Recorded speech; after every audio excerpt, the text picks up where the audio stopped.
All right, so practicing. It is a skill. It is not just simply a practice, even though it's literally called practicing.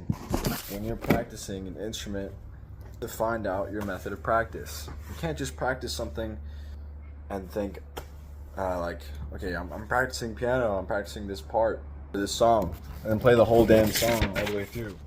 Like if you're playing this. You're not going to go through the whole thing. Obviously, you're not going to go through the whole thing at full speed. You know, everyone's going to tell you, yeah, don't go through it at full speed. Don't go through the whole thing. And, you know, don't practice at full speed. You know, don't play the whole thing all the way through and, you know, go through little steps or whatever. But maybe that doesn't work for you, you know? A lot of the times, you know, we learn things a lot differently than everyone else because we're our own individual selves. You know, everyone is different themselves, therefore there must be a different thing, a different mechanism for that person. We're all different gears, so we fit different cogs. So I'd say the best way to find out how you practice is to try everything and like research methods, try everything, and then make your own sort of pizzazz out of it. If you're the type of person who is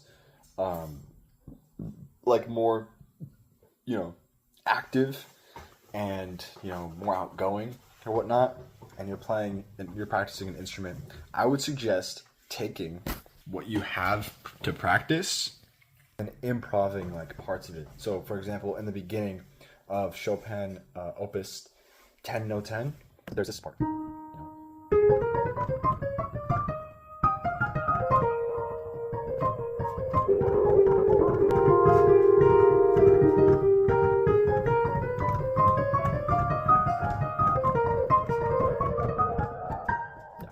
Or whatnot. There's that part. Try and mix that if you're like more of a like ADHD type. Um, I don't know, just like you're more active, you know, and you want to have more fun with the piano instead of being more like laser focused. Then you know try to mix that in with something like.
You know, and I just took chords and mixed them in to make a improv, right?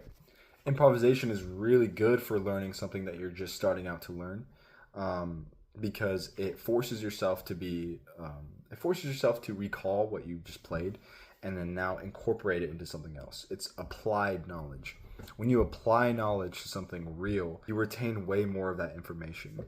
So by doing so, you'll be memorizing these notes, these parts, more easily, and you will kind of feel the music a little bit more. You'll feel what Chopin, for instance, will be trying to do with these notes. You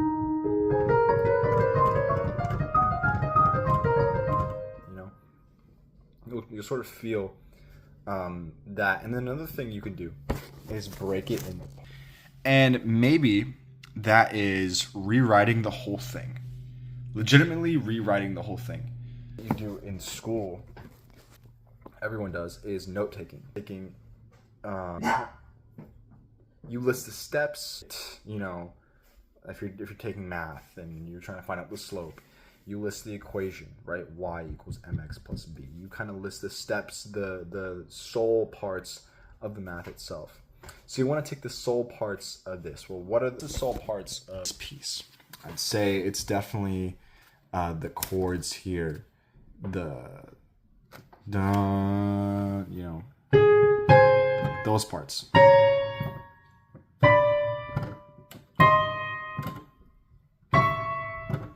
Yeah.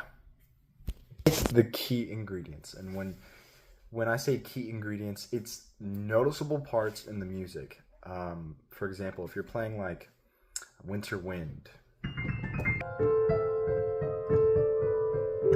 Yeah, I haven't played that piece in forever.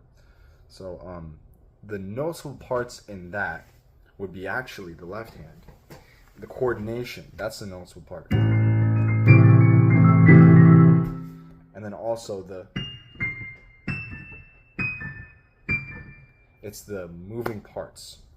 The moving parts are the biggest part. When you kind of go down,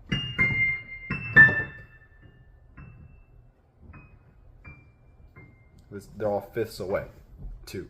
That's a key part. You figure out when you read this that each note is about a fifth away, and then a second,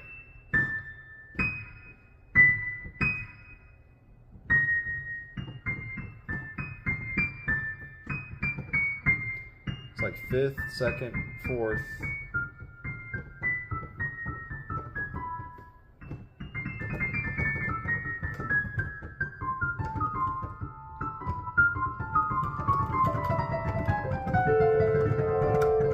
Yeah, just like fifth, fifth, fourth, second, you kind of figure out the pattern.